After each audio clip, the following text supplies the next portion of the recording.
Jubilee Hills BRS MLA Maganti Gopinath की मौत। हैदराबाद में एक और बाई इलेक्शन होगा। हैदराबाद के जुबली हिल्स के बीआरएस रुकन असेंबली एम गोपीनाथ की मौत के साथ ही हैदराबाद शहर में एक और बाई इलेक्शन होगा। वाज़ेह रहे कि गुज़िश्ता साल 30 नवंबर 2023 को मुनक़िदा असेंबली इलेक्शन में कंटेनमेंट हल्के से बीआरएस उम्मीदवार लासिया नंदिता ने कामयाबी हासिल की थी।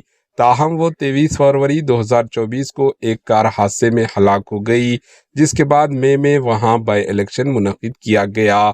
इस बाई इलेक्शन में बीआरएस से लासिया नंदिता की बहन नवदिता को उम्मीदवार बनाया, लेकिन उन्हें हार का सामना करना पड़ा। कांग्रेस उम्मीदवार नारायण श्री गणेश ने इस हल्के से कामयाबी हासिल की। याद रहे कि उनके वालिद सायन्ना की मौत के बाद लासिया नंदिता ने सियासत में कदम रखा था और अपने वालिद की सियासी वारासत को संभाला था। अब एम गोपीनाथ की मौत के बाद जुबली हिल्स असेंबली हल्के में भी बाई इलेक्शन होगा। इंतखाबी कवानीन के मुताबिक किसी एमएलए की मौत के बाद 6 महीने के अंदर बाई इलेक्शन मुनक़िद किया जाना चाहिए।